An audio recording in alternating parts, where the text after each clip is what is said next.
आप सभी को मेरा नमस्कार। ये हमारी प्रयोगवाद से संबंधित तीसरी वीडियो है। पहली में हमने अज्ञे पढ़ा, दूसरी में भी हमने और बहुत सारे कवि पढ़े थे जैसे मुक्तिबोध वगैरह। तो इस वीडियो में हम नेक्स्ट और कवि पढ़ेंगे। इलाहाबाद में इनका जन्म हुआ था। जैसे ये धर्मवीर भारती स्टार्ट हम इस वीडियो को धर्मवीर भारती से कर रहे हैं। 1920 इलाहाबाद में इनका जन्म हुआ था। 97 में मृत्यु। इन पर आर्य समाज का काफ़ी प्रभाव था। उपन्यास है ये इनकी सूरज का सातवां घोड़ा, गुनाहों का देवता, ये सब। निबंध है इनका ठेले पर हिमालय। नाटक है अंधा युग, नीली झील, ये सब। कहानी संग्रह है इतने सारे इनकी। कहानी है गुल की बन्नो, सावित्री, ये सब। और संकलन मेरी वाणी, गौरिक वासना, ये सब। पत्र धर्मयुग, प्रधान संपादक थे इसके धर्मयुग के बॉम्बे में। ठीक है। ठंडा लोहा जो इनकी कविताएं हैं वो किसका रूपांतर है? गुनाहों का देवता। दूसरे सप्तक में जो प्रकाशित रचनाएं थी वो थी ठंडा लोहा, सात गीत वर्ष और कनुप्रिया।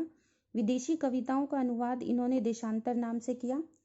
और सिद्ध साहित्य इनकी शोध का विषय था। धीरेन्द्र वर्मा के निर्देशन में इन्होंने पीएचडी की थी।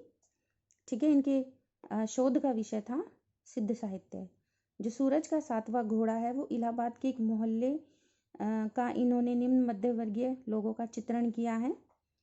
ठीक है। इसमें अलिफ लैला और पंचतंत्र के ढंग पर लिखी गई अलग अलग 7 कहानी किस्सों को इन्होंने व्यक्तियों के व्यक्तित्व से जोड़कर प्रस्तुत किया है। नेक्स्ट है इनका गुनाहों का देवता। भावुकतापूर्ण प्रेम की करुण कहानी।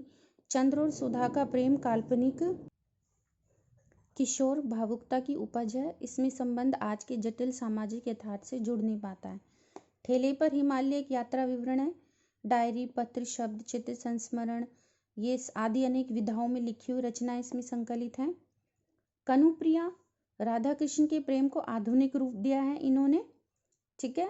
गुल की बन्नो नई कहानी के दौर की कहानी है ये। पति परित्यक्ता, गुल की सारी यंत्रणा झेलने के बाद भी विरोध नहीं करती। पति से कहती है तुम्हारे सिवाय हमारा लोक परलोक में कौन है। ये इस तरह की कहानी है इसमें। निम्न मध्यम वर्गीय नारी ही मेन है इसमें गुल की बन्नों में। अंधा युग गीति नाट्य है, कालजयी कृति है, महाभारत की कथा पर आधारित है। युद्ध के 18वें दिन से लेकर कृष्ण की मृत्यु तक की कथा है अंधा युग में। ठीक है। लेखक ने कौरव पांडवों में से किसी का पक्ष नहीं लिया। कुल अंक इसमें 5 हैं और अंकों का विभाजन प्रतीक शैली में किया गया है।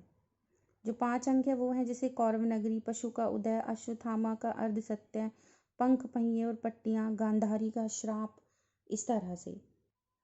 इसमें आगे जैसे 7 गीत वर्ष, प्रथुमय गाथा इस संग्रह की सबसे लंबी कविता है। निबंध राम जी की चीटी, राम जी का शेर।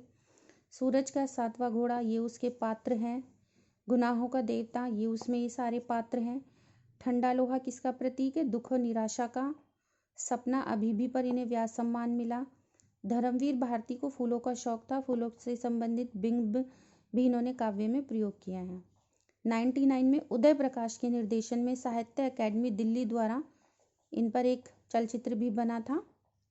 अक्षर अक्षर यज्ञ इनका पत्र संकलन है। इसी श्रृंखला में हमारे नेक्स्ट आते हैं हजारी प्रसाद द्विवेदी जी।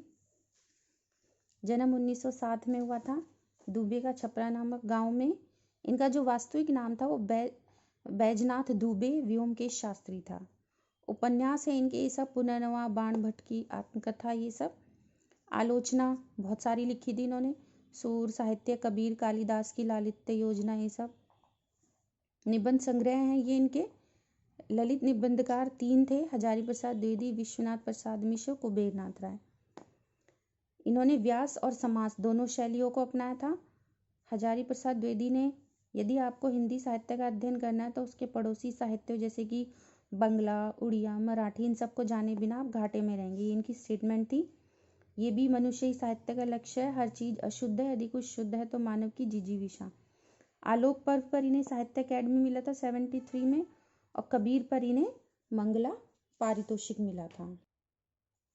नेक्स्ट है इनकी बाण भट्ट की आत्मकथा, जो कि क्लासिक रोमांटिक उपन्यास है, डायरी शैली में लिखित है। बाण भट्ट की जीवनी है, उसका राजकीय वैभव, वेशभूषा, त्योहार सब कुछ बताया है। हर्षवर्धन का सभा पंडित है बाण भट्ट। ऐतिहासिक वर्णन, हर्षदेव, तुअर, मिलिंद, भुवन शर्मा पात्र हैं ये, और काल्पनिक पात्र है महामाया, सुचरिता, निपुणिका, ये सब। चारु चंद्रलेखा जो इन्होंने लिखा वो मध्यकालीन तंत्र साधना पर विश्वास और तत्संबंधी आचरण के चित्रण के साथ राजा सातवाहन और रानी चंद्रलेखा की कहानी है। 13वीं सदी के भारत के चित्रण पर, जब देश के उत्तरी भाग मुस्लिम शासकों के अधीन हो गया था, तब की कहानी है। पुनर्नवा है शूद्रकृत संस्कृत नाटक मृच्छकटिकम की कुछ घटनाओं के आधार पर स्वतंत्र कल्पना की गई है। इस उपन्यास की रचना की है। लोरिक चंदा की कहानी इस उपन्यास में वर्णित की गई है। नेक्स्ट जो है इनका वो है जैसे अनाम दास का पोथा। चौथा उपन्यास है, अंतिम भी कहा जाता है। ठीक है, औपनिषदिक ज्ञान की चर्चा की गई है इसमें, किंतु लोक सेवा की भावना को जीवन की सार्थकता मानना इसका मूल संदेश है। ठीक है, कहानियां हैं इनकी कुछ, जैसे नाखून क्यों बढ़ते हैं, ठाकुर की बटोर, शिरीष का फूल, देवदारू, आम फिर बोरा गए। द्विवेदी जी की छवि आलोचक की जगह एक सहायक पंडित की अधिक है, क्योंकि समकालीन साहित्य में इनकी रुचि कम थी। समीक्षा के क्षेत्र में 1930 में आए थे। पुनर्नवा के ये सारे पात्र हैं। रचना इनकी जैसे संतों का सूक्ष्म वेद, अपभ्रंश का रसात्मक साहित्य, ये थी। हजारी प्रसाद द्विवेदी ने अपने उपन्यासों को खुद ही गप कहा था। पंक्ति थी इनकी कि पंडिताई भी एक बोझ है।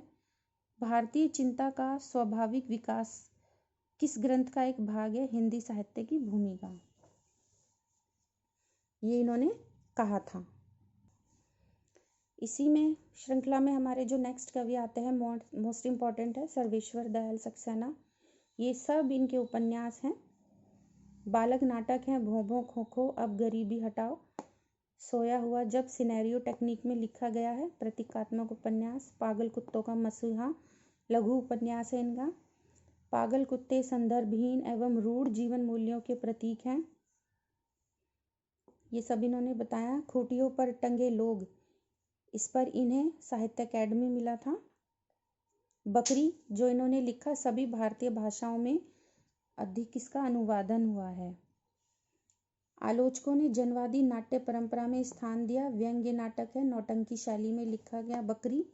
इसका संदेश है कि स्वतंत्रता प्राप्ति के बाद सत्ता, व्यवस्था और नेतृत्व तीनों ने जनता को छला है। ठीक है, all India radio, Lucknow, Bhopal radio स्टेशनों पर इन्होंने कार्य किया था। कविता अपना व्यक्तित्व स्वयं देती है, कवि की वकालत उसके लिए जरूरी नहीं। जिस देश के पास बाल साहित्य नहीं है उसका भविष्य उज्जवल नहीं हो सकता, ये इनके कहे हुए स्टेटमेंट्स थे। इसी श्रृंखला में हमारे नेक्स्ट आते हैं श्रीलाल शुक्ल, सामाजिक उपन्यासकार थे ये सब इनके उपन्यास हैं। ठीक है, राग विराग इन्होंने रिपोर्टाज शैली में लिखा था।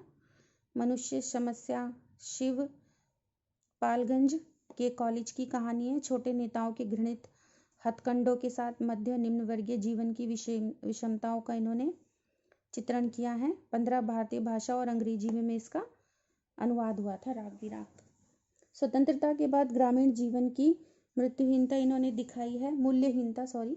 पंचायत कॉलेज की प्रथम समिति और ऑपरेटिव सोसाइटी के सूत्रधार वैद्य जी इसके पात्र हैं। जो वैद्य जी हैं वो प्रजातंत्र और लोकतंत्र के नाम पर चारों ओर फूलने फलने वाली राजनीतिक संस्कृति के पक्षधर हैं। वैद्य जी, रंगनाथ, सब कुछ है। इस पर इन्हें साहित्य अकेडमी मिला था 69 में। विश्रामपुर का संत 99 में व्यास सम्मान मिला। राज्यपाल कुंवर जयंती प्रसाद को माध्यम बनाकर कांग्रेसी शासन और भूदान आंदोलन की कलाई खोली इन्होंने। भ्रष्टाचार को भी इन्होंने इसमें दिखाया है।